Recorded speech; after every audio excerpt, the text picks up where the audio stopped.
Bien, muy buenas tardes para todos y para todas, esperando que se encuentren muy bien.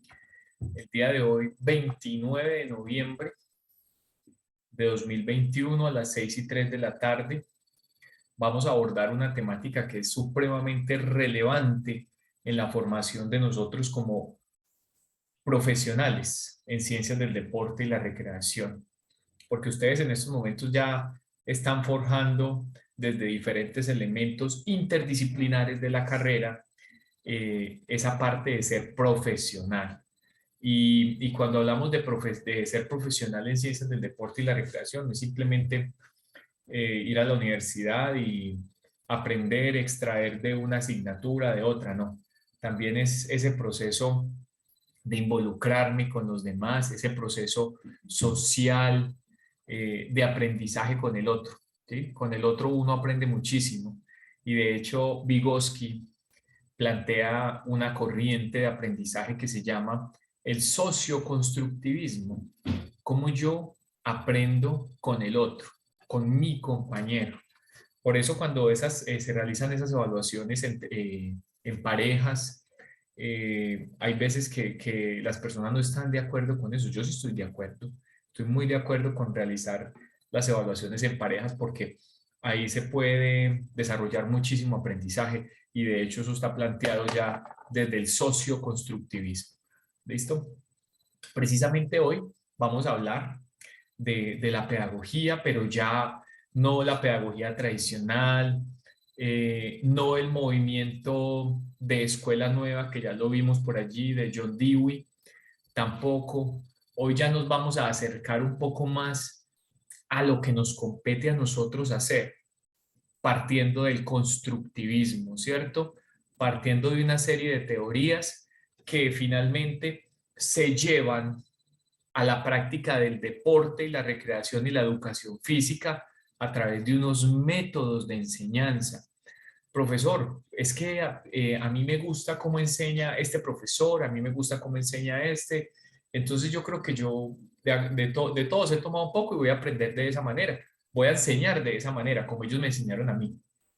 No está mal que usted lo haga. Lo importante allí es que usted sepa de dónde viene cada una de esas corrientes que el profesor, desde su metodología de enseñanza, está aplicando con usted. ¿Sí? Es que mira, profe, me gusta muchísimo cómo este profesor trabaja, cómo emplea estas estrategias para que uno aprenda. Ah, bueno, listo, pero entonces yo te voy a decir de dónde viene todo ese planteamiento que está haciendo el profesor, que lo hace muy bien. Y eso va a ser lo más importante, que entonces a partir de ahí usted empiece a ser muy crítico de lo que va a enseñar, de cómo lo va a enseñar y lo más importante, cómo esa otra persona que está allí al frente suyo va a aprender. ¿Cuáles son los medios y los métodos para que esa persona aprenda? Eso va a ser lo más importante, ¿sí? Porque nosotros podemos utilizar estrategias, modelos, una gran cantidad de elementos, pero si yo no tengo en cuenta a esa persona que está allí, a los ritmos de aprendizaje que tiene esa persona, los estilos de aprendizaje, pues difícilmente esa persona va a aprender. Así yo lleve las mejores estrategias, así yo lleve los mejores juegos, le va a costar muchísimo, ¿cierto? Y también hay un concepto importante que hemos venido hablando y es acerca de las inteligencias múltiples. Recuerden ustedes que el ser humano aprende, hay unas personas que somos más kinestésicas, aprendemos más a partir del movimiento. Hay otras personas que aprenden más a partir de lo visual, ¿cierto? Y a partir de allí también entonces encontramos una serie de talentos importantísimos en las personas. Hay unos que se destacan, perdónenme, yo pongo a cargar acá el PC. Hay unas personas que se destacan más en el componente musical, por ejemplo, ¿cierto? Hay otras personas que se destacan más en el componente artístico, en el componente lógico, matemático, en las relaciones intra e interpersonales. Todo eso lo habla Howard Gardner desde las inteligencias múltiples. Y bien, entonces, ¿cómo yo voy a llevar todo eso a la práctica que estoy haciendo, al proceso de enseñanza que yo quiero, independientemente de la línea de acción? Yo sé que ya aquí muchos ya están definiendo una línea de acción, yo ya los conozco a todos, pues tuve todo el semestre para identificar cuáles eran los gustos y cuáles eran las preferencias de cada uno, ¿cierto? Entonces, eso va a ser importante, conocer esa otra persona. Entonces, a partir de eso que yo les acabo de decir, es que vamos a abordar este elemento, ¿sí? Miren ustedes, esta conferencia que vamos a tener el día de hoy, pues la verdad he tenido la oportunidad de desarrollarla en varios congresos nacionales e internacionales. He tenido la oportunidad de dar esta ponencia que está dentro del contenido programático de la asignatura. Se llama El papel de la pedagogía dentro de los procesos de enseñanza. Ustedes muchas veces van a encontrar enseñanza-aprendizaje, como si ambos procesos fueran iguales, y no. La enseñanza es un proceso totalmente diferente al aprendizaje, ¿cierto? La enseñanza es como yo, a través de una serie de métodos, logro que esa persona que tiene ritmos de aprendizaje diferentes, pues asimile el contenido que yo quiero que tenga, ¿sí? Y pues hoy lo vamos a hacer un poco generalizado para que no nos cerremos o nos encasillemos simplemente en el baloncesto. Vamos a hablar desde las ciencias del deporte y la recreación. Ya esta es la última sesión prácticamente teórica, por eso yo quiero que ustedes le presten muchísima atención. Y si hay alguna pregunta, chicos y chicas, no duden, párenme, profe, venga, tengo una pregunta, porque normalmente pues las preguntas las dejamos para el final. Pero si usted quiere hacer una intervención, si usted quiere participar de una, levante la manito y yo le permito que usted me complemente, que usted me ayude, que usted me cuente la experiencia que ha tenido desde lo que yo le voy a estar hablando el día de hoy. ¿Listo? Bueno, ¿cuáles son los temas que vamos a abordar hoy? Vamos a abordar 6 temas importantes dentro de esta pedagogía, los procesos de enseñanza-aprendizaje. Vamos a mirar qué teorías del aprendizaje han sido más destacadas. ¿Cuáles recomendaría yo, cierto? Porque es posible que metodologías pasadas de muchos años atrás aún se sigan implementando. Entonces, lo que yo quiero es darle a usted como una visión, un panorama, y ya a partir de ahí, desde su criticidad, desde su autonomía, pues usted sepa por qué va a utilizar esa y no la otra, ¿cierto? Vamos a hablar del juego como estrategia de enseñanza. Y es que el juego y la recreación, ustedes saben que tienen una participación enorme dentro de todo lo que tiene que ver la enseñanza del deporte, ¿sí? Como yo a través de un juego predeportivo, por ejemplo, empiezo a hacer la introducción, empiezo a llevar a los niños a ese deporte que van a aprender, ¿cierto? Sin necesidad de estarles hablando directamente del deporte. Eso va a ser fundamental. Entonces vamos a hablar de ese juego como estrategia de enseñanza. También vamos a hablar desde el andamiaje. ¿Qué es eso del andamiaje, profesor? ¿Quién habla de eso? Ah, bueno, entonces yo le voy a decir a usted que el andamiaje es una estructura cognitiva que utiliza Vygotsky, pero no le voy a contar más. Hasta ahí porque entonces me quedo hablando y cuando llegue al momento de la presentación, entonces no me quedo sin qué decir. Mentiras. Luego vamos a abordar el tema de la zona de desarrollo próximo en la educación física y el deporte. Cuando hablamos de la educación física, pues la educación física se tendrá que abordar todo el tiempo, mis muchachos.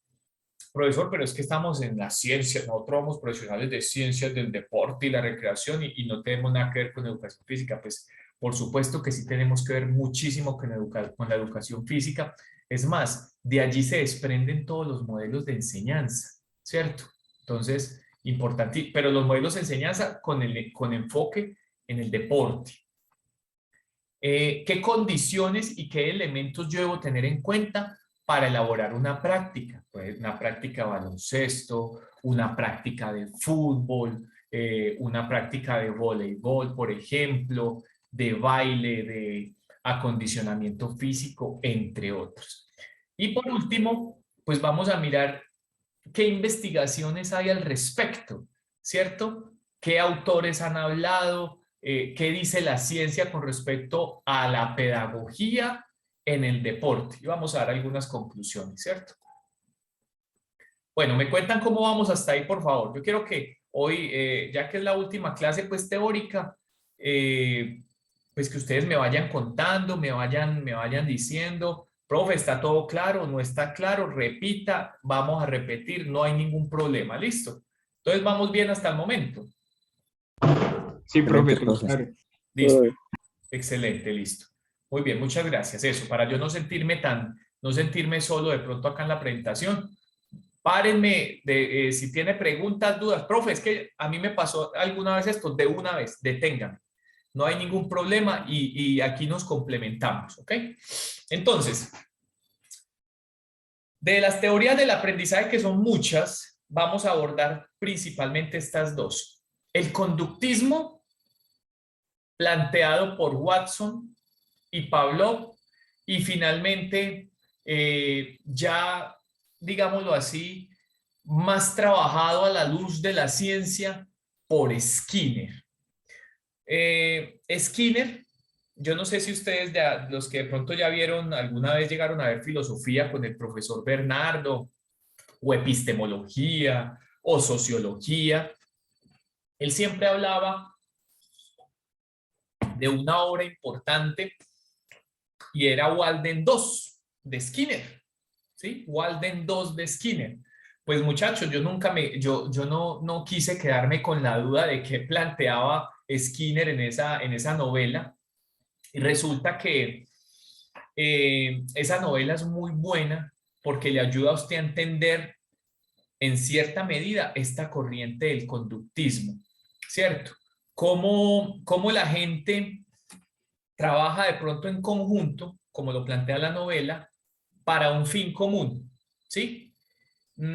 Cómo se generan una serie de estímulos para esperar también respuestas. Pero entonces, adentrémonos más a este conductismo de Skinner. La novela se las dejo ahí de tarea, la pueden encontrar en PDF, en internet, se llama Walden 2, es la única novela que sacó Skinner, es bastante interesante, se la recomiendo. Entonces, miren esto.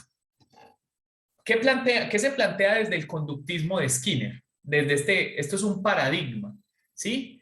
Antes se planteaba que las personas aprendían principalmente a partir de este elemento, mire, de la conducta, ¿sí? De lo que se podía observar. Ese era básicamente el aprendizaje de las personas y que eso se podía medir a partir de lo que todo el mundo estaba haciendo. Entonces, yo se lo cuento a usted de una manera más sencilla. Por ejemplo, Sebastián. Yo voy a medir a Sebastián por el nivel de carrera que tiene Sebastián. Entonces yo lo mido y ya, lo que yo observé en esa carrera, pues definitivamente va a ser el distintivo que tiene Sebastián, sin fijarme en muchos otros elementos y muchas otras bondades que tiene Sebastián, por ejemplo, ¿cierto? Entonces, ahí ya este paradigma conductista empieza a presentar una serie de elementos que hay que generar crítica, que no nos podemos quedar con este paradigma, ¿sí? Entonces, también nos dice que si yo no lo puedo ver y no puedo medirlo, pues olvídalo. Es decir, es un paradigma que se centra básicamente en los resultados, ¿sí? En resultados, pero no se centra en la parte afectiva, no se centra en la parte emocional, en cómo aprende el sujeto, en qué está sintiendo, si definitivamente le gusta la temática que está aprendiendo en el deporte. No, eso no le interesa, ¿cierto? Entonces, mire lo que dice acá, ve al niño como una tabla rasa. un objeto, como un procesador que simplemente va a recibir elementos y ya. Y a partir de eso, pues entonces él va a generar una serie de movimientos y esos movimientos son los que yo voy a medir y listo. Esa es una dificultad que tiene este paradigma, que este elemento de conductista yo lo puedo adicionar a otras cosas, ¿cierto? Pero que si yo simplemente me centro, cuando voy a enseñar un deporte, una disciplina o algo, ejercicio físico y demás, simplemente me veo en lo que yo puedo observar, ahí ya estoy cayendo en un error, ¿ok? Porque recuerde que siempre vamos a trabajar con seres humanos, con personas que sienten, con personas que tienen emociones. Eso hay que entenderlo, ¿no? No tenemos máquinas ni tablas rasas, ¿ok?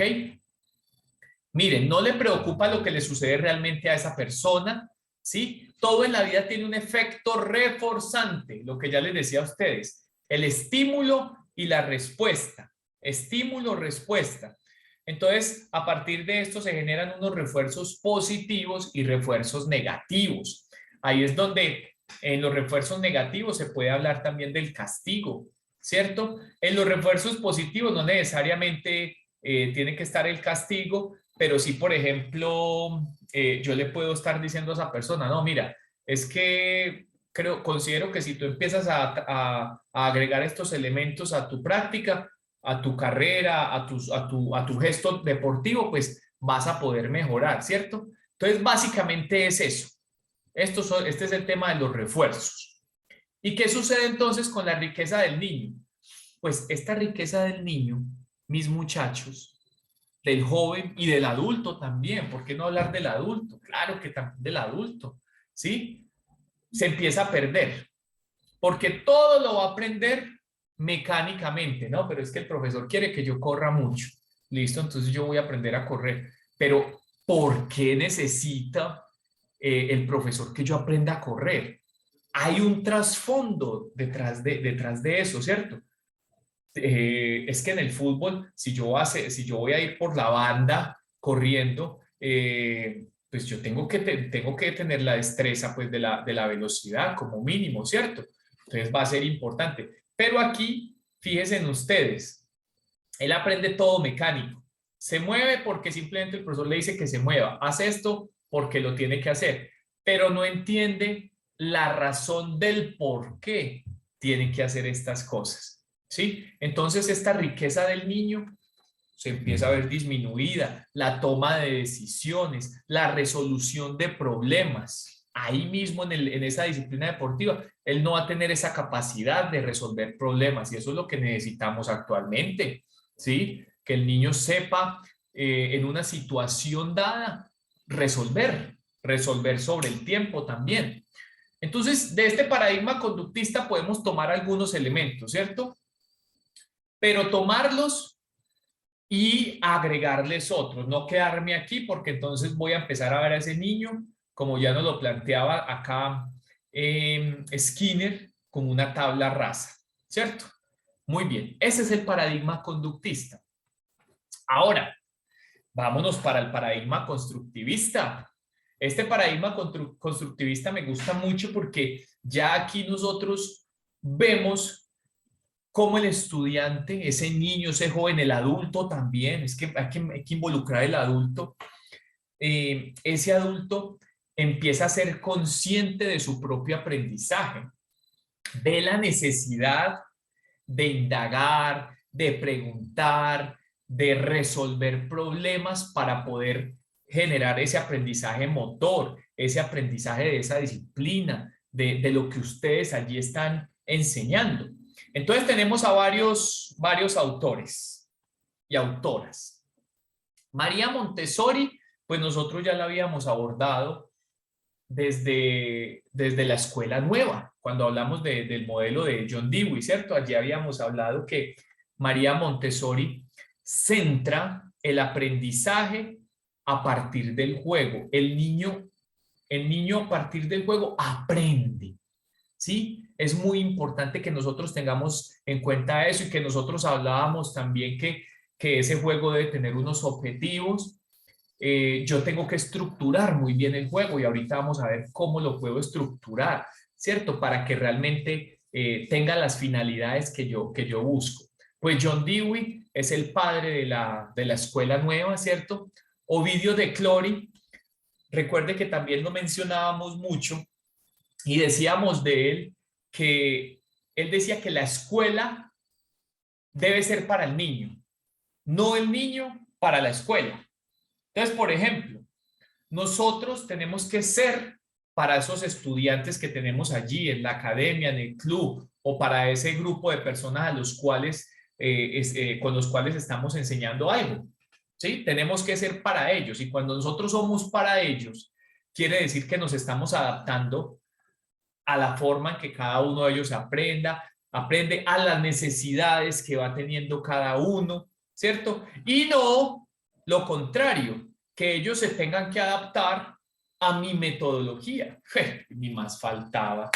Por Dios, imaginen ustedes, chachos, venga, vamos a hacer todo esto aquí cuando yo llego que yo llego a la clase. Se va a hacer lo que yo digo aquí, lo que yo considero. Esto es, simplemente ustedes no tienen derecho como a participar de esto, porque yo considero que simplemente es lo que les va a servir. Ja, imagínense ustedes eso, ¿cierto? Pero desafortunadamente ocurre y mucho. Ocurre muchísimo, se da en muchos contextos. De pronto, si alguien tiene algo que agregar ahí, pues lo puede ir haciendo, no hay ningún problema. ¿Ok? Pero no debe ser así. No debe ser así. Ausubel, ay, bueno, a ver, ¿quién recuerda a Ausubel? Pues vamos a ver quién recuerda a Ausubel. Levánteme la manito o abra el micrófono y participe, por favor.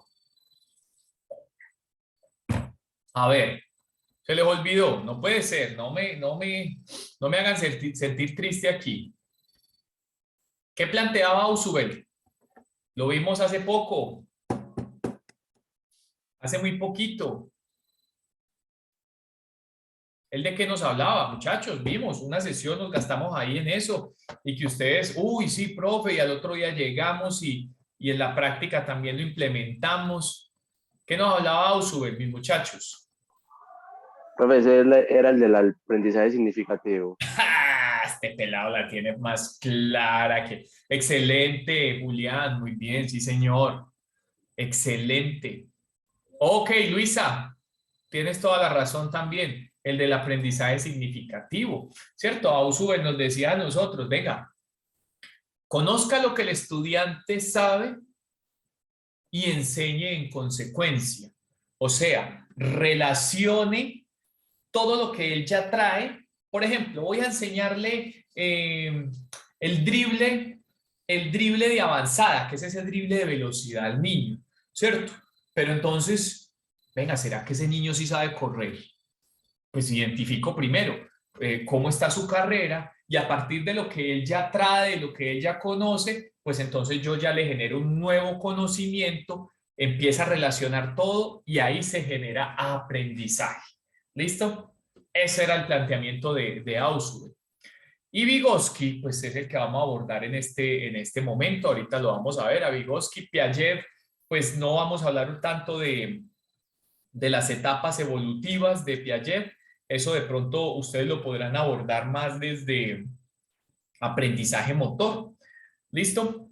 Y Brunner. Brunner también es otro que plantea el tema del constructivismo. ¿Listo? Ahora, hagamos una transposición didáctica o una transposición didáctica de este constructivismo. Recuerde que la transposición didáctica es que cuando usted lleva algo muy complejo, lo hace ver de una manera sencilla, lo hace ver de una manera más clara para todo el mundo.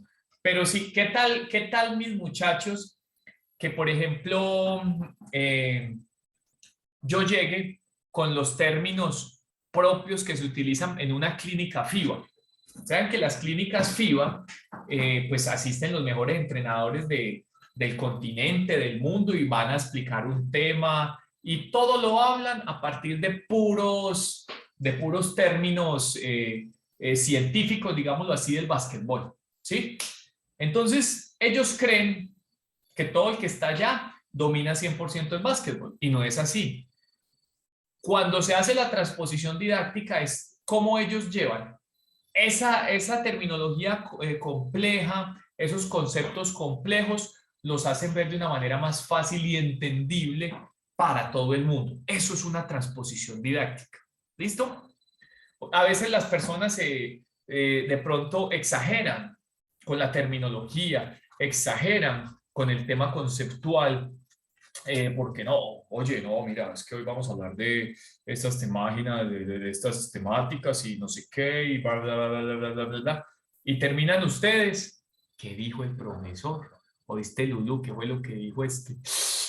No, de eso no se trata. Hay que llevar las cosas de la manera más sencilla posible para que todo el mundo pueda asimilarlo, y eso es la transposición didáctica.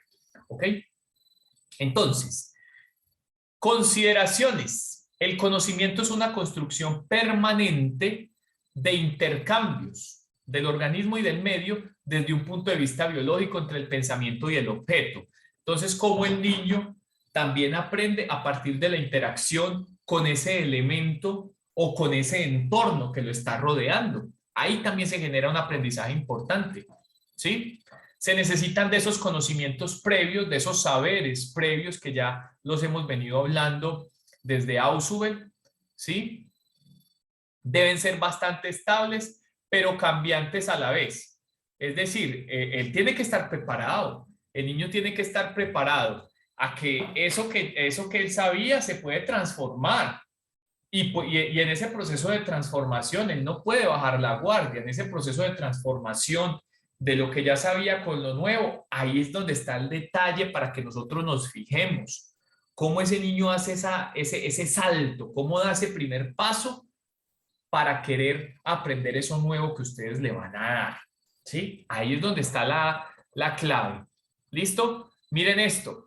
Vocabulario y terminologías adaptadas. ¿Adaptadas a qué? A los procesos cognitivos que él está llevando. ¿Sí? Imagínense ustedes nosotros llegar allá a la práctica y empezar, ustedes tienen todo el bagaje, empezar allá a hablar con unos términos todos raros y ellos empiezan a mirar y, ¿este qué está diciendo? ¿Está hablando en inglés, en japonés, en qué idioma está hablando, cierto? No, hay que tratar de llegarles a ellos con un lenguaje que ellos puedan interpretarlo. Que si yo voy a utilizar términos raros, pues explicarlos inmediatamente para que ellos vayan conociendo. No quiere decir que no se pueda hacer.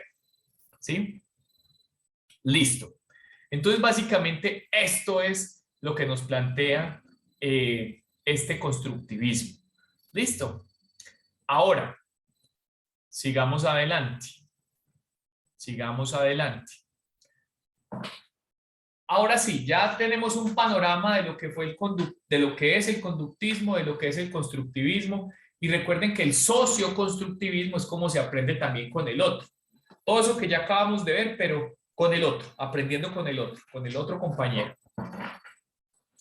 A partir de ahí, entonces, vienen los métodos de enseñanza en el deporte y la recreación. Estos métodos aplican también para la recreación. ¿Listo? No solamente para el deporte.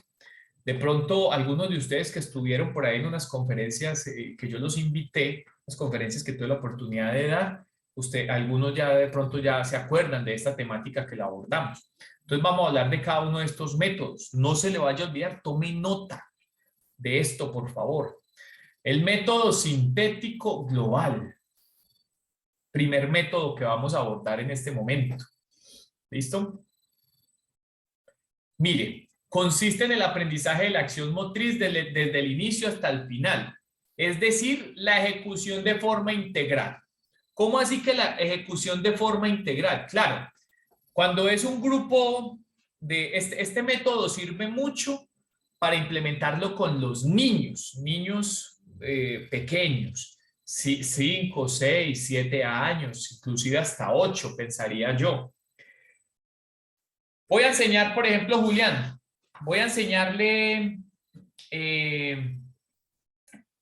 a patear el balón con el borde interno, ¿sí? Le voy a enseñar a patear el balón con el borde interno. Entonces, Julián hace la demostración, pero entonces a patear. si es para realizar un pase corto, un pase de media distancia, de larga distancia, o patear para ir al arco, ¿sí? En un tiro libre, en movimiento, ¿cierto? Tantas maneras como se puede dar la forma de patear.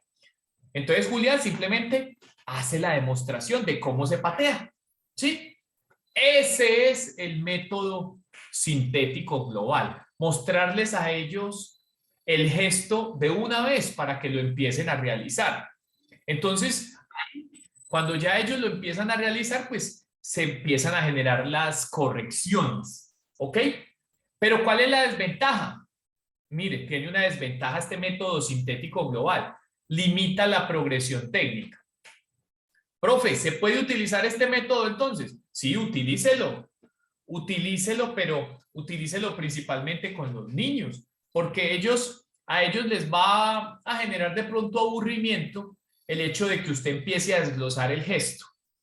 Bueno, primero se debe hacer esto, la postura, la posición, no sé qué, bueno, tantas cosas que uno desglosa de un gesto deportivo, ¿cierto? Ellos se pueden aburrir. Entonces yo les recomiendo, trabaja ese método sintético global, les va a gustar porque van a ir de una, pero eso sí, hay que empezar a hacer las correcciones y los detalles allí son fundamentales. ¿Listo? Ahora, método analítico. Este método analítico es lo contrario al método sintético global. ¿Por qué? Porque aquí ya sí se descompone el gesto como tal.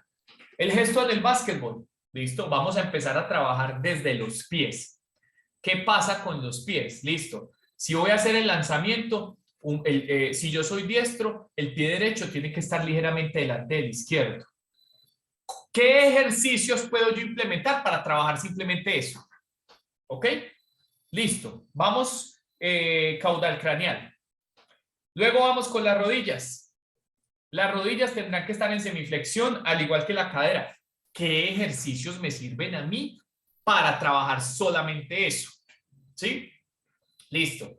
Vamos entonces con el hombro, codo, muñecas.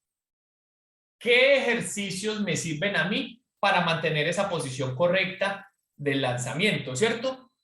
Y al final, hago yo todo ese barrido caudal craneal, junto todos esos elementos para hacer el gesto, ¿sí? Ese método sintético, ese método analítico es muy bueno para ya empezar a hacer todo el perfeccionamiento de la técnica. Se recomienda, yo se lo recomiendo por la experiencia que he tenido en tantos años, también como entrenador, no solo como docente, sino también como entrenador deportivo. Es recomendable empezar a trabajarlo a partir de los 12 años, ¿sí? Se pueden presentar excepciones mucho antes, claro que sí, ya hay niños de pronto ya con una mentalidad diferente, hay niños que ya quieren estar inmiscuidos en ese proceso del alto rendimiento y ellos ya ven la necesidad o uno ve la necesidad de empezar a trabajar este método con ellos, ¿sí? Empezar a trabajar el gesto deportivo por partes, ¿ok? Progresión, aquí ya entonces hablamos de la progresión técnica, la progresión metodológica del gesto deportivo, ¿listo? Ese es el método analítico. Entonces, miren, vamos encontrándole bondades a cada uno de estos métodos, ¿ok? Bien, este método es más serio. El método del mando directo es un método que tiene orígenes militares. Viene de los militares, ¿ok? Mire, es más estricto. Bueno, todavía, de hecho, es un modelo muy tradicional, mis muchachos, y todavía se da. Ahorita empecemos a ver los apartados de esto y se van a dar cuenta que se da. Mire, repetición de los ejercicios físicos a realizar bajo el mando del profesor. Bueno, muchachos, vamos a hacer este ejercicio 10 veces. Listo. ¿Con qué propósito? Pues el profesor no menciona el propósito, no, simplemente hagamos el ejercicio y ya. ¿Ok? Es un método que sirve mucho para la enseñanza en grandes grupos poblacionales. Cuando tenemos 40, 50, que eso puede suceder, 50 personas en una práctica, pues hombre, habrá que tomar un poco de este método, porque es un método también que se basa mucho en la disciplina, pero vamos a encontrar también unas desventajas aquí importantes. El profesor, esquema lineal. Oiga, mi amigo Camilo, es que tenemos que hacer esto, no nos podemos salir hoy de esto y vamos a trabajar así. Listo. Venga, estamos muy indisciplinados, Andrés, estamos indisciplinados, hermano. Me da el favor y se me va de la clase. Va, se va, váyase. Mire, control y disciplina severo, severo. Se procede a explicar los gestos, a demostrarlos para que la gente lo ejecute. Y esas correcciones, las correcciones se dan de manera general, no de manera individual, como se debería hacer. Venga, pero es que el error tuyo es este. Y es posible que el error de Luisa en el lanzamiento sea diferente al de Julián, por ejemplo, ¿cierto? Pero entonces yo más bien decido hacer corrección general cuando los errores pueden ser diferentes. El alumno, pues está sometido a lo que yo diga, a lo que yo planteé. Ustedes simplemente obedecen, la participación de ustedes es mínima dentro de ese proceso de aprendizaje, las opiniones de ustedes, pues digamos que en este caso no tienen tanta relevancia, ¿sí? Miren, no hay autonomía. La evaluación, ejecución y correcciones masivas, inclusive retardadas, ¿ok? Y los contenidos, tareas y ejercicios donde el objetivo es el orden y el control del alumno. ¿Qué podemos tomar de este método? Pues hombre, a mí me gusta mucho el tema de la disciplina, pero habrá que saber manejarlo, ¿cierto? Porque imagínense todo el mundo calladito en una clase de 2 horas, que nadie puede decir nada, que nadie se puede reír. Pues bueno, hay cositas que podemos tomar de este método. Podemos inclusive, mis muchachos, con estos métodos podemos hacer trabajos híbridos. Eso es lo que yo llamo métodos híbridos, en donde voy involucrando cada uno de estos, ¿sí? En una clase puedo involucrar varios métodos. Luego viene la asignación de tareas. Ya aquí el estudiante ya empieza a ser más partícipe de su aprendizaje, ¿sí? Ya, ¿cómo les digo yo? El estudiante ya empieza a generar cierta autonomía, ¿cierto? Porque usted le empieza a dejar tareitas, le empieza a dejar algunas investigaciones, entonces él ya empieza a tener más responsabilidad, ¿cierto? Importantísimo esto. Mire, que él asuma parte de las decisiones. Venga, es que yo soy el que lo estoy guiando a usted, pero finalmente usted es el responsable también de ese aprendizaje. Entonces me da el favor y para la próxima clase va a venir driblando, mirando para el frente, porque hoy estuviste driblando todo el tiempo mirando el piso. Entonces, para la próxima clase, ¿cuál es la tarea? Que siempre que estés driblando, vas a estar mirando al frente. Ok, mire, ya empiezo a asignar tareas. Y créame que el estudiante las va a asumir, porque él quiere aprender. Entonces va a asumir ese proceso de tareas, pero tareas que sean simples, no tareas complejas. Ok, los podemos inclusive colocar a observar videos. Se trabajó tal gesto deportivo, el niño tiene tal debilidad, por favor, observa, mira, te voy a grabar, te voy a enviar el video y ahora ve y compara con este señor o con estos videos didácticos, qué es lo que tú estás fallando, para que hagas ese comparativo. También se puede hacer de esa manera, ¿sí? Vamos con la indagación o búsqueda. Aquí esto ya es mucho más constructivista, ¿cierto? Intervención activa del estudiante dentro de ese proceso motriz, de aprendizaje motriz, cognitivo y afectivo, ¿sí?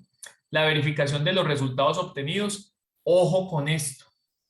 Ya no podemos decir nosotros que es que ese niño que está allí, que es un portento, es el futuro, es por mí. Yo fui el que le enseñé. No, en este método no.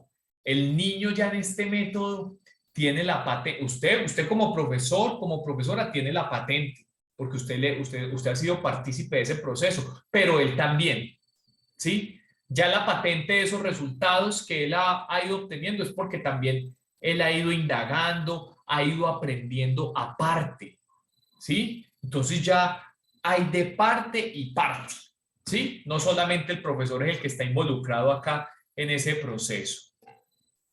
Y finalmente, la solución de problemas. En el deporte como tal, ustedes saben que se necesita que el estudiante resuelva, que el niño resuelva, el niño, el joven y el adulto resuelva ya situaciones problemáticas dentro del juego. Pero entonces, ¿cómo hago yo para que él las resuelva? Pues simplemente las voy a plantear en las prácticas. En las prácticas voy a plantear ese elemento problemático. Venga, cuando a usted le llegan dos jugadores, uno le cierra por un lado, el otro le cierra por el otro, ¿usted qué puede hacer? Ay, profesor, no, antes de que suceda eso, yo voy a ir mirando dónde están ubicados mis compañeros. Si es, por ejemplo, en el fútbol, para ir anticipando y pasando, porque yo ya sé que llego por esta línea y me van a cerrar dos y me van a quitar el balón, ¿cierto? Entonces es ir llevando también esos problemas que suceden en las acciones reales del deporte, llevarlos allí a la práctica, para que él también encuentre las soluciones y cuando ya se vea enfrentado a la realidad, pues sepa resolver, ¿ok? Entonces, eso es la solución de problemas. Muchachos, utilicemos un método híbrido, tomemos lo mejor de cada uno o adecuémoslo de acuerdo a las circunstancias que se nos presenten a nosotros en nuestras prácticas, adecuémoslo, hagamos esa parte híbrida, muy importante. Bueno, muy bien. Ahora, ¿qué es el juego? El juego como estrategia de enseñanza. Pilas. Hablemos de la definición de Vygotsky, que nosotros ya estamos más familiarizados con Vygotsky.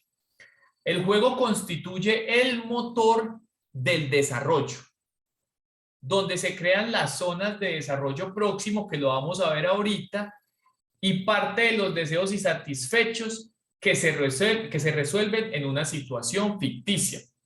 Pues ya vamos a ver esta definición y la vamos a entender de una manera más fácil enseguida. ¿Listo? Bueno, ahora, para poder enseñar nosotros, tenemos que saber qué es una estrategia, ¿sí? ¿Qué es una estrategia? Entonces, mire, las estrategias son formas o procedimientos que el docente utiliza para presentar diferentes contenidos a las personas que están aprendiendo, ¿cierto? Eso es una estrategia. Venga, yo puedo utilizar también el contexto, el salón de clase, que el salón de clase puede ser la cancha de fútbol, de voleibol, de baloncesto, el velódromo, el patinódromo, la piscina. También puede ser el aula de clase y cómo todos esos elementos que hay allí pueden ser facilitadores de ese aprendizaje, ¿cierto? Entonces eso es lo que se llama una estrategia para enseñar. ¿Listo? Algunos tipos de estrategia: la enseñanza interactiva, por parejas, estrategias cognitivas que conocemos muchísimas, y aprendizaje cooperativo, miren, aprendizaje con el otro, ¿ok? O con los otros. Ahora pasemos al juego como herramienta para enseñar. Miren esto, a la escuela no se va a jugar, a la escuela se va a aprender, eso lo sabemos, ¿cierto? Entonces aquí el juego no es un fin, sino un medio. un medio para que se genere este aprendizaje. Esta aclaración hay que hacerla, porque entonces la gente dice, no, es que vamos eso simplemente a jugar, vamos simplemente a hacer un montón de actividades allá. No, el juego es un medio, es un fin, perdón. El juego no es un fin, sino un medio para esto. ¿Ok? El juego es una actividad que comprende muchos elementos. Por eso dice acá holístico, que abarca muchas cosas, ¿cierto? Y afecta positivamente ¿qué? El componente cognitivo, cerebral, el componente motor, afectivo. Vemos cómo esas relaciones que a veces no son tan buenas en los grupos a partir del juego, a partir de actividades cooperativas, empiezan a mejorar. Vemos cómo también ese componente social, cuando hacemos una intervención, por ejemplo, en una comunidad que tenga algún tipo de afectación, ¿cierto? Cualquiera que sea, cómo a través del juego se empieza a desarrollar ese componente social. Hay algo que yo de pronto no comparto mucho con el gobierno, ¿cierto? Y es lo siguiente. En una comunidad se empieza a presentar una serie de problemáticas de drogadicción, de robos, de, bueno, muchas cosas que ustedes se pueden imaginar, ¿cierto? Que pueden ocurrir en un barrio X. Entonces, ¿qué pasa? Inmediatamente la solución gubernamental es enviar policía, soldados y listo. Y la cosa se calmó, la cosa se apaciguó por un tiempo, pero después el problema continúa. ¿Sí? Porque no hubo una intervención más profunda, una intervención más desde el componente social, una intervención más de interacción con la comunidad. Ahí es donde este juego es fundamental para para el componente social. ¿Ok? Listo. Pero el juego debe reunir algunas características, que sea motivador, creativo y placentero.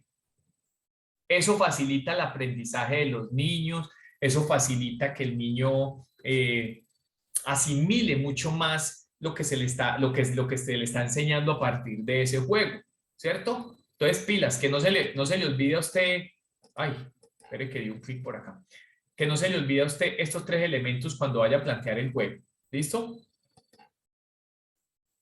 Listo, muy bien, entonces ahí estamos ya teniendo una concepción diferente de lo que es ese juego. En nuestro caso, nosotros abordamos los juegos predeportivos.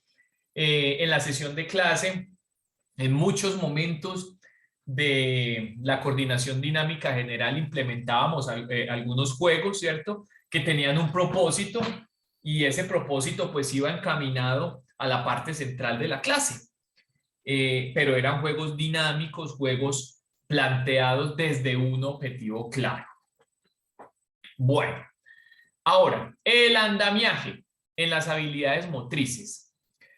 Ese andamiaje es la forma en cómo yo puedo enseñar un gesto, por ejemplo, la recepción en el voleibol, ¿sí? En el voleibol, cómo yo lo puedo enseñar de una manera sencilla, la posición básica defensiva, la posición de recepción de una manera sencilla en aquellos niños que les cuesta hacerlo con el balón.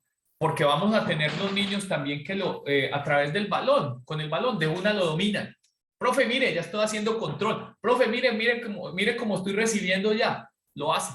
Como está el otro que no, profe, no he podido, no he sido capaz. Y esos son los que de una u otra forma desertan del proceso. Ya después no quieren seguir. Entonces ahí es donde nosotros que tenemos que hacer, utilizar el andamiaje, que es esa estrategia de llevar los elementos más fáciles para que el niño pueda asimilar esa recepción, ¿sí? Entonces, ay, venga, utilicemos, ¿por qué no utilizo una bomba?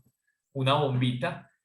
Una bomba, el niño va a poder tener control, yo puedo estar haciendo una corrección mejor, ¿cierto? Y ya luego, cuando él empiece a tener una familiarización más profunda, pues entonces ya de pronto pasemos al balón. pero mientras tanto, hagámoslo de esta manera. Y así mismo ocurre con muchísimos otros deportes, ¿cierto? Hay que generar estrategias, hay que ser muy creativos a la hora de enseñar esos fundamentos con aquellos niños que no la asimilan o que no la cogen de una. ¿Cuáles son las funciones de este andamiaje?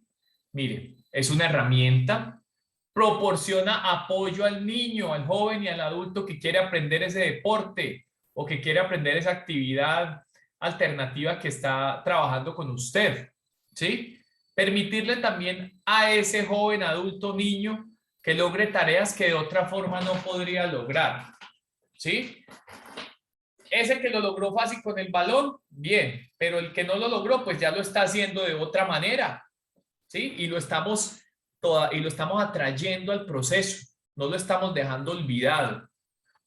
Y por último, ampliar el alcance de este niño, que este niño, este joven o este adulto se dé cuenta que puede hacer muchas cosas, ¿cierto? Que las puede hacer, pero que definitivamente que se dé cuenta que no tiene a veces esas condiciones motoras que sí otros tienen, ¿cierto? Que nosotros tenemos que trabajar muy bien eso, saberlo manejar para que ellos no se frustren, profe, pero es que ¿por qué lo está haciendo ya con el balón y yo con esta bombita? No, mira, es que de esta manera tú lo vas a lograr. Eso hay que saberlo manejar muy bien, ¿listo? Porque ellos empiezan a comparar, ellos empiezan a decir, bueno. ¿Cómo funciona entonces este andamiaje? Ahorita pues lo estamos haciendo desde un ejemplo práctico que es en el voleibol, pero ustedes también imagínenlo, por ejemplo, en el baloncesto, imagínenlo en el fútbol, en la natación, ¿sí? En otras disciplinas deportivas. Hay un momento en donde el profesor genera mucha ayuda, fundamental lo que nosotros vamos a hacer. Pero cuando ya vemos que ese niño está avanzando, entonces ya viene no, venga, no le voy a ayudar tanto. No le va a ayudar tanto, va a haber una ayuda moderada, ¿sí? Y finalmente, poco o nada de ayuda. No quiere decir que nosotros ya nos desentendamos del proceso, no. Habrá que seguir haciendo correcciones, habrá que seguir haciendo seguimiento, evaluación y demás. Pero a esto es lo que nosotros queremos llegar, que ya pasando de esas estrategias creativas que yo tuve, pues que ya el niño empiece ya a tener un control mucho más profundo con el elemento ya propiamente, ¿cierto? Entonces, por ejemplo, mire, un toque de dedos o un golpe de dedos, eso es complejo, eso no todo el mundo lo aprende. ¿Por qué no lo hacemos con una bombita? Hagámoslo con la bombita, que el niño tenga el tacto con sus dedos, haga la extensión de sus codos, le haga seguimiento a la bombita. Todo eso va a ser fundamental. ¿Listo? Entonces, miren acá, por ejemplo, cuando hablamos de mucha ayuda, ¿sí? Su función es ayudar y guiar al aprendiz para alcanzar el objetivo previsto.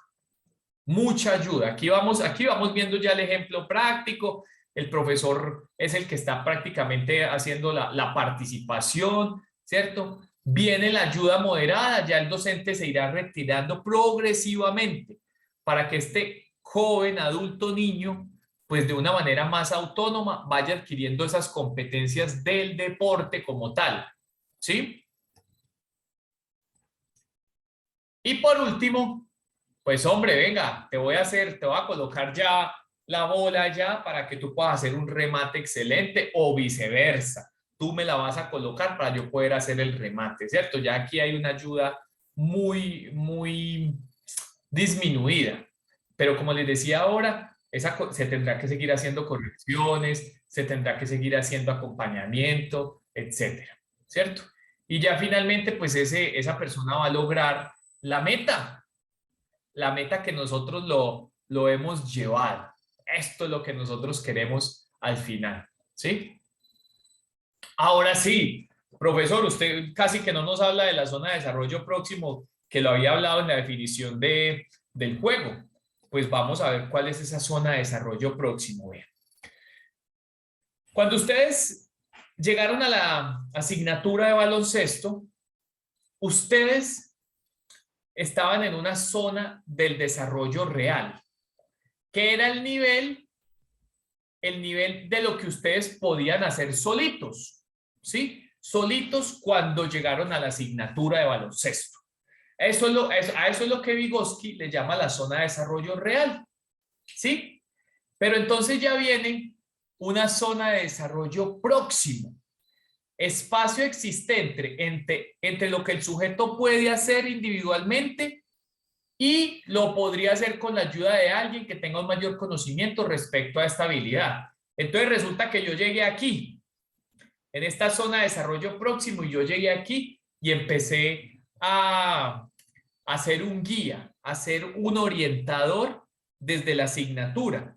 Y lo fui acompañando a usted en cada uno de los procesos que vimos, desde los contenidos programáticos de la asignatura. Entonces aquí estábamos en la zona de desarrollo próximo.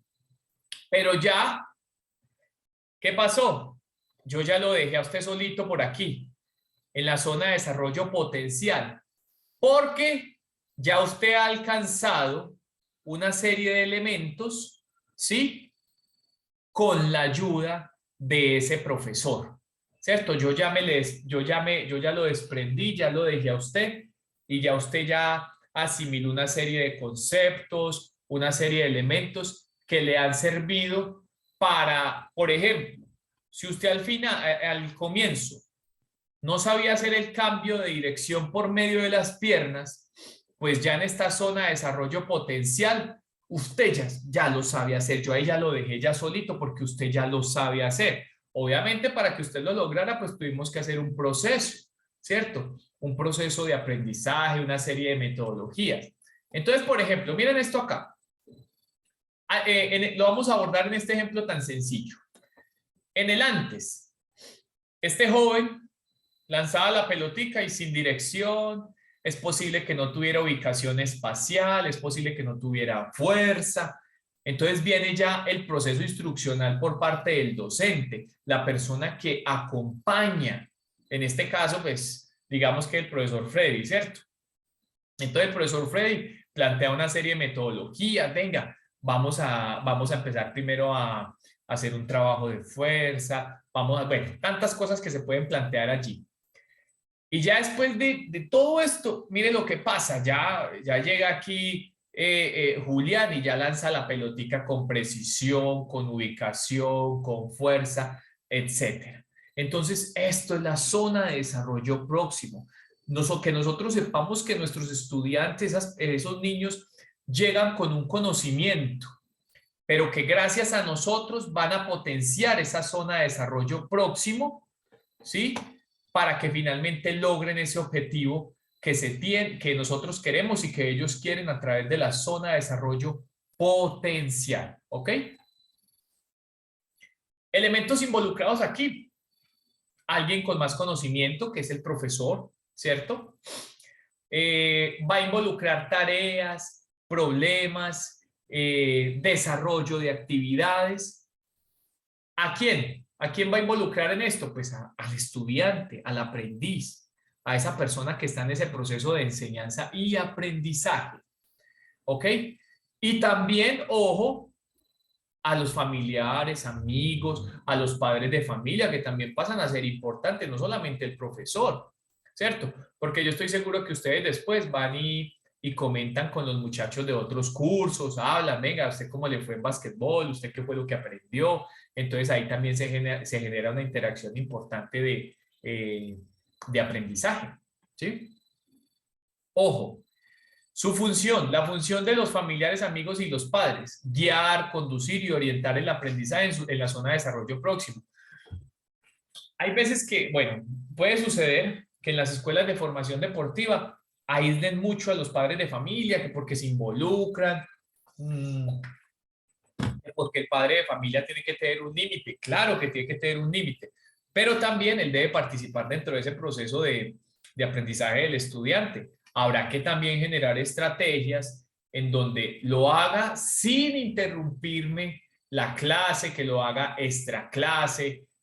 Usted le puede dejar tareas al padre de familia para que desarrolle con el niño. Y hay papás que se lo toman muy en serio y niños que se lo toman muy en serio, ¿cierto? Llegan a la sesión de clase siguiente, profesor, tómeme la lección, mire, esto fue la tarea que usted me puso esta tarea motora y mire cómo lo estoy haciendo. Ok, mi papá me ayudó en este proceso. ¡Wow! Espectacular eso. ¿Cómo el profesor debe orientar el proceso? Mire, plantear situaciones que el estudiante desarrolle la capacidad de resolver problemas. Ya habíamos hablado de la resolución de problemas. Y crear contextos donde el estudiante participe de esas situaciones que impliquen un desarrollo. Pero, ¿qué son las situaciones de enseñanza-aprendizaje orientadas al desarrollo? Son espacios interactivos que tienen la finalidad de producir transformaciones positivas en los sujetos. A esto es lo que nosotros tenemos que apuntarle, a que todo lo que nosotros hagamos siempre genere algo positivo en esos niños, en esos jóvenes, en esos adultos. ¿Ok? Muy bien. Entonces ya abordando un poco ese tema de la zona de desarrollo próximo, pues entonces, ¿qué condiciones debe tener una práctica deportiva? Vamos a ver. Hay varias condiciones que ustedes deben de tener en cuenta cuando van a desarrollar su práctica. ¿Ok? Empecemos. La imprevisibilidad. Hay momentos donde yo debo traer fundamentos de otros deportes. Por ejemplo, del atletismo. Del atletismo yo traigo muchos fundamentos para enseñar las otras disciplinas deportivas, ¿cierto? Pero esa imprevisibilidad, inmediatez, simultaneidad, multidimensionalidad. Pero ojo, no nos podemos salir de lo que realmente nosotros estamos enseñando, ¿sí? Podemos traer elementos de otras áreas del saber, claro que sí, traiga todos los que quiera, pero no se salga del contexto real de lo que usted está enseñando. ¿Listo? Inmediatez. Hay momentos donde hay que solucionar problemas didácticos, hay que solucionar problemas pedagógicos. Tenga en cuenta todo eso, ¿sí? Hay que saber, no llamemos tanto a la improvisación, pero sí hay que saber resolver problemas que se puedan presentar con la práctica. Por eso usted tiene una planeación. Hay que tener, desde esa planeación, hay que saber cuál es el plan A, el plan B y el plan C, porque de todo puede ocurrir. Simultaneidad. Ojo, en la simultaneidad, ¿qué ocurre? Que yo puedo trabajar diferentes elementos de ese deporte, así vaya a ser, por ejemplo, el drible. Si yo estoy haciendo el drible, pues yo puedo trabajar con una pelotica de tenis, la parte de la coordinación óculo-manual, mientras el niño está driblando, ¿cierto? Puedo trabajar muchos elementos a la vez. ¿Listo? Y la multidimensionalidad, pues, hombre, enseñe muchas cosas en esa práctica, enseñe también desde el componente social, enseñe desde el componente afectivo, háblele de lo importante que es respetar al otro, de los procesos de empatía. Tantas cosas puedo yo trabajar desde una práctica deportiva, no simplemente enseñar un deporte, no, muchas otras cosas, la ética, los valores morales. ¿Ok? Listo. ¿Y qué elementos debo yo tener en cuenta para elaborar, por ejemplo, un programa de baloncesto? Se puede adecuar también, esto se puede adecuar a un programa de fútbol, a un programa de voleibol, de natación, de atletismo, de gimnasia. Pues de acuerdo a los autores, ellos me presentan a mí 3 estadios. En el estadio 1, ¿qué encontramos? Ojo, ¿qué vamos a enseñar nosotros, cierto? Entonces, cuando ya sabemos qué es lo que vamos a enseñar, hay que plantear unos objetivos, los contenidos generales, qué vamos a evaluar, cuándo lo vamos a evaluar y cómo lo vamos a evaluar. Y eso tiene que ver todo con la metodología. ¿Qué metodología vamos a implementar? ¿Listo? En el segundo nivel de este primer estadio, ¿cuándo enseñar? Secuencia y orden de los contenidos. Por ejemplo, nosotros dejamos uno de los elementos o de los gestos más difíciles de la enseñanza, que es el lanzamiento, lo dejamos casi que para el final, ¿cierto? Desde la experiencia, a mí realmente me ha funcionado el hecho de dejar para lo último el tema del lanzamiento, ¿sí? Porque con todo lo que ya se ha trabajado previamente, todo eso se integra y facilita de cierta manera el poder desarrollar el lanzamiento, ¿cierto? Entonces, que ustedes sepan darle una secuencia y un orden a todos esos contenidos que van a enseñar.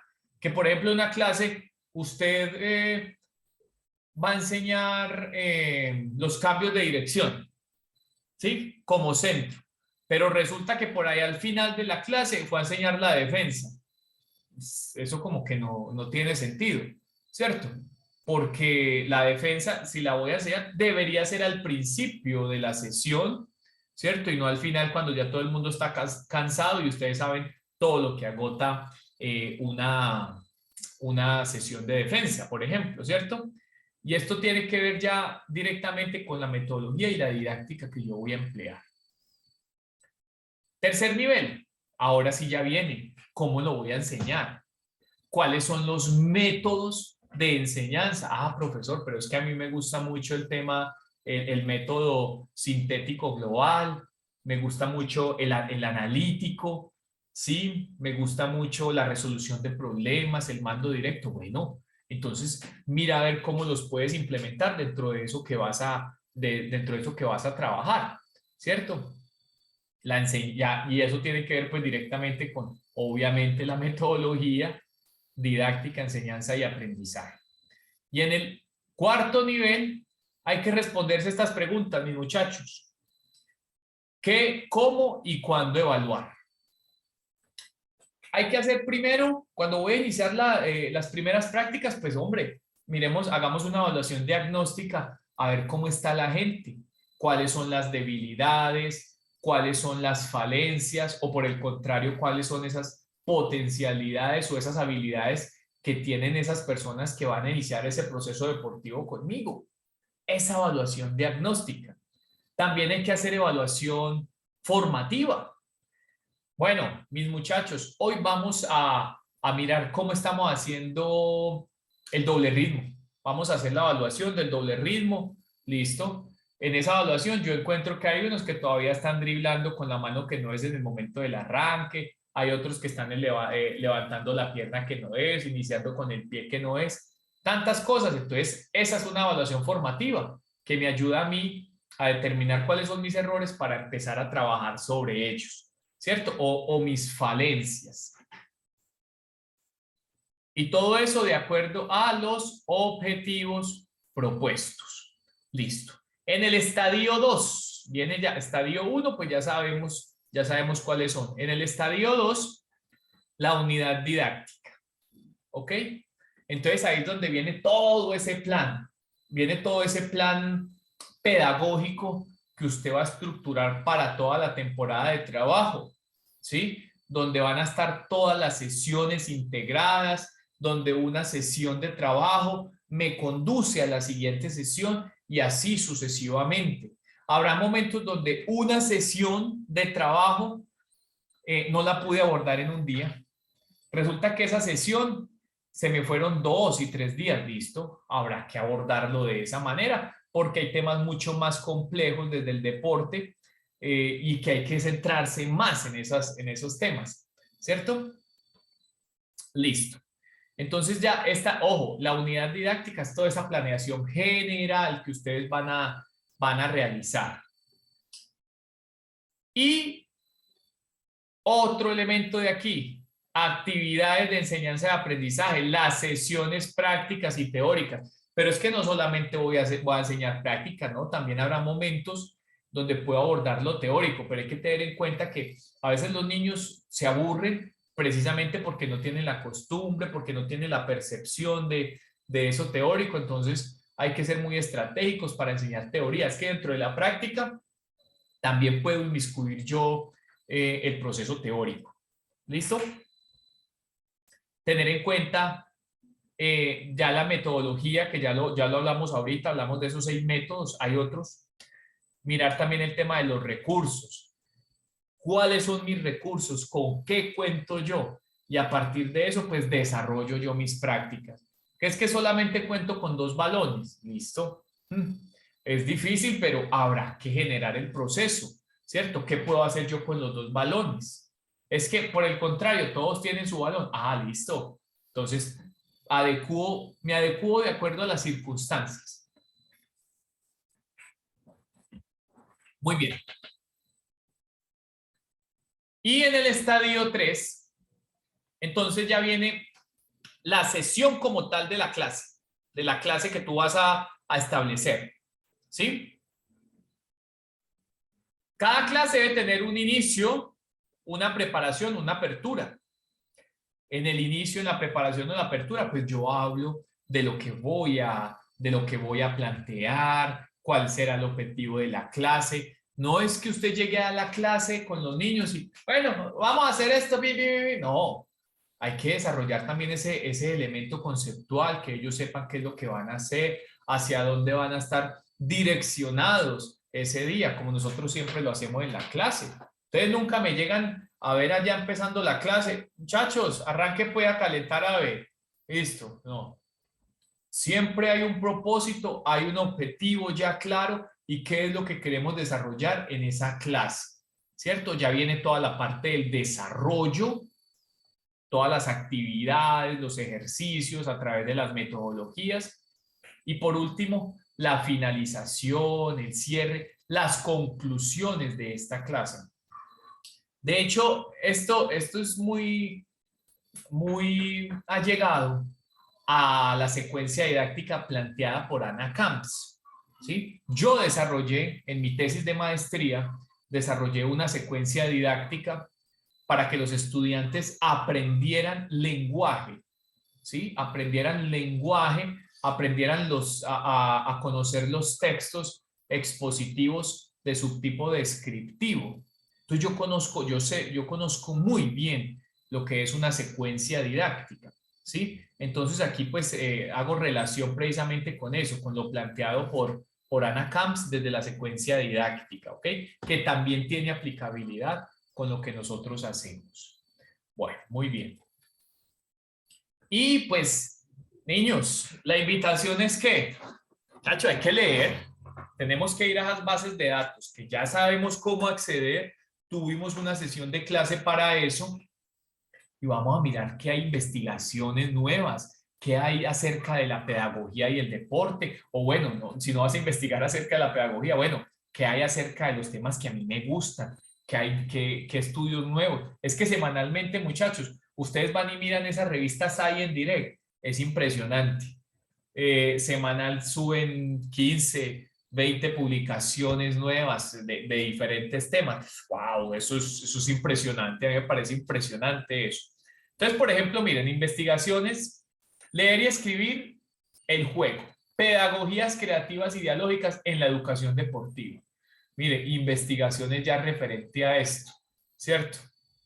Aquí les quedan para que ustedes de pronto le den una revisión posterior. Perspectivas de la pedagogía deportiva moderna. ¡Wow! Perspectivas de la pedagogía deportiva moderna. La pedagogía no lineal. Sustenta la motivación intrínseca del coaching deportivo. ¡Wow! ¿Qué es eso, profesor? Lo invito a que lo lea. Invito a que leas este tipo de investigaciones para que tengas un panorama diferente y sepas de la importancia que tiene la pedagogía en lo que tú estás haciendo. La concepción constructivista como modelo explicativo del aprendizaje en los deportes de equipo. Yo estoy seguro que con ustedes hubiésemos podido haber hecho una investigación, un trabajo investigativo y haberlo publicado inclusive en revistas. Cómo el modelo constructivista que yo utilicé con ustedes generó un aprendizaje durante todo el semestre. Entonces podíamos desarrollar una serie de tests, cómo se encontraban ustedes al inicio, cómo después de toda la intervención constructivista que se hizo, cómo se encontraban ustedes al final, desde la parte práctica, desde la parte teórica. Ahí se puede desarrollar una investigación pedagógica fácilmente, fácilmente. Un trabajo de grado se puede desarrollar a partir de ahí, mis muchachos, ¿sí? Y bueno, niños, ¿qué conclusión le vamos a dar a esto el día de hoy? Mucha atención acá. Se deben enseñar habilidades. La primera. Se deben enseñar habilidades que los estudiantes apliquen en sus vidas, ¿sí? Habilidades que ellos puedan aplicar en el contexto diario. Yo alguna vez vi una imagen, me pareció muy bella, pero también pues para criticar, yo no sé de dónde era. Bella, pero uno podía criticar, generar crítica. Resulta que una calle se inundó. Entonces, para pasar de una calle a la otra, la gente tenía que trepar por como una especie de barrotes, ¿sí? Entonces, hubo unos que sí se tiraron de una a la calle a mojarse en todo y otros que que desarrollaron la habilidad desde pequeños de poder trepar, de agarrar, ¿cierto? Lateralidad, todo esto, se pasaron por la malla o por ese coso de barrotes y no se mojaron, mientras que los otros que de pronto no desarrollaron la habilidad, más bien decidieron mojarse hasta la mitad del cuerpo, todos los miembros inferiores y cruzar la calle de esa manera, ¿cierto? Entonces hay que enseñar también habilidades para la vida. La variabilidad es común en la adquisición de habilidades motrices. ¡Ay, qué susto! Ahí quedó en la grabación, me asusté. Bueno, ojo, no enseñemos ejercicios. Chacho, aprendan este ejercicio. ¿Eso para qué? No, enseñemos propósitos en los ejercicios.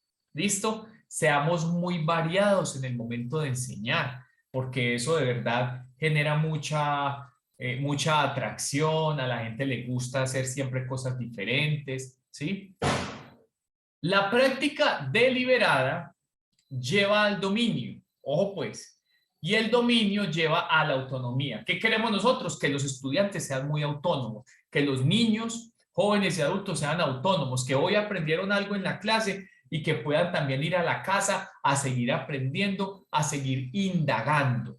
Cuando nosotros lleguemos a este proceso de autonomía, vamos a estar ganadores, porque los mismos niños van a estar mejorando, van a estar practicando y no solo se van a quedar con lo aprendido en clase. Si se desarrollan de manera sólida las habilidades motrices básicas, posteriormente podremos desarrollar cualquier habilidad motriz con relativa facilidad. ¿A qué le suena esto, mis muchachos? A las capacidades coordinativas, ¿se acuerdan? Cuando yo logro desarrollar esas capacidades coordinativas bases, cualquier deporte que vaya el niño a participar lo va a desarrollar más fácilmente, ¿sí? A que allá llegue en el deporte y que llegue con debilidades de ubicación espacial, de lateralidad, de coordinación oculomanual, oculopédica, entre otras. Y por último, esta otra conclusión: no enseñen las habilidades que sean mejor para el profesor. Hay profesores que atléticamente son muy buenos, ¿cierto? O que simplemente les gusta el tema de la fuerza y eso es lo que van a desarrollar allá en sus prácticas. No. No es lo que el profesor le guste, no. Es lo que necesiten, las habilidades que necesiten mis estudiantes, esos niños, esos jóvenes, esos adultos. Eso es lo que yo debo enseñar, no lo que a mí me guste. ¿Ok? Entonces, eso era lo que, chicos, quería presentarles el día de hoy. No sé si haya preguntas, por favor. Muy importante que ya en este momento se generen preguntas para poder hacer cierre y los que quieren pues quedarse, les voy a enseñar ahorita a manejar en unos 10 minuticos Genially con Canva, ¿listo? Que así como los enlaces que me estuvieron preguntando, que cómo yo hago para darle clic cuando estoy en Genially, que me aparezca el Canva allí desarrollado, pues eso es lo que vamos a hacer, les voy a explicar en unos 10 minuticos. Entonces, por favor, ¿qué preguntas tenemos? ¿Cuáles son las inquietudes? ¿O usted se vio relacionado en alguno de los momentos que estuvimos planteando en la sesión? Julián. Profe, pues yo me he relacionado mucho con el tema de los métodos, porque pues he estado en varias capacitaciones y todo, ¿cierto? Entonces nos plantean en contexto, básicamente los ponentes son de grandes escuelas, de Barcelona, Real Madrid, y bueno, ¿cierto?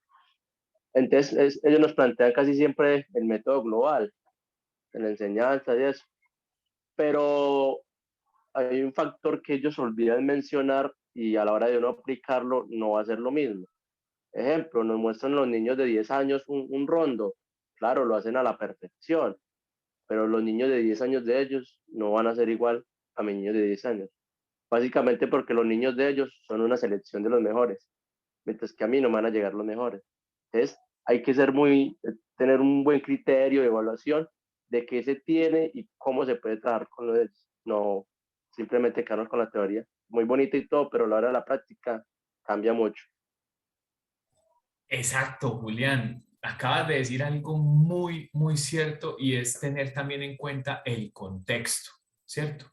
¿Cuál es la población que nosotros tenemos? Por eso yo les decía, habrá que mirar si entonces este método me sirve o definitivamente tendré que aplicar una metodología híbrida en todo ese proceso. Porque claro, cuando ellos van y nos presentan y que wow, que este niño no sé qué de las grandes escuelas, como tú lo dices, ya ha habido un proceso de selección enorme, un filtro enorme, donde quedan los mejores, los que tienen las habilidades cognitivas y motoras más desarrolladas, ¿cierto? Entonces ahí, claro, ¿no? Pues aplica muy fácil. Ahí aplica muy fácil y lo que yo haga ahí es muy sencillo, pero bueno, cuando estamos ya en nuestros contextos, ya es otra cosa. ¿Qué podemos hacer a partir de los contextos propios? Listo. Muchísimas gracias, Julián. Muy, muy acertada tu participación. ¿Alguien más?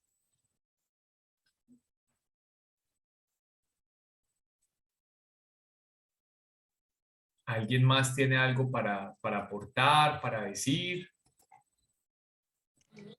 Pues en mi caso no hay, pues, no hay ninguna inquietud ni nada referente a todo lo que vimos en esta clase.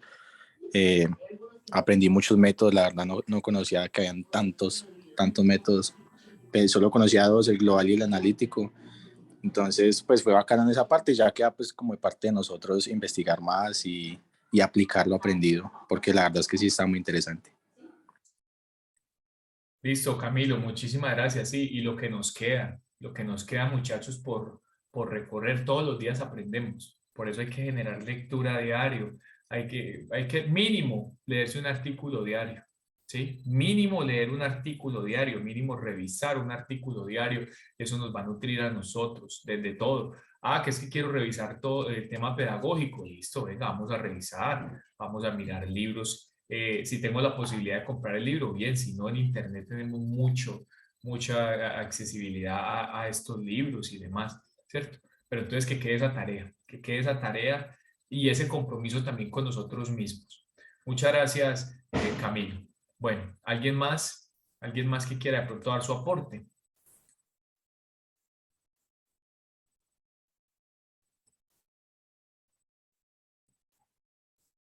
Bueno, no hay nadie más. Listo, no hay ningún problema. Entonces, bueno, les agradezco mis muchachos por la participación de hoy. Recuerden que mañana vamos a abordar, permítame por favor, yo ya cierro la grabación, listo, para dejar ya ahí y que no quede más tema para abordar. De pronto alguna pregunta antes de cerrar la grabación, para que quede dentro de esta sesión. O qué le gustó, qué no le gustó, dónde se sintió identificado, no hay nada más. Bueno, entonces voy a cerrar la sesión, ¿ok? Permítame, por favor.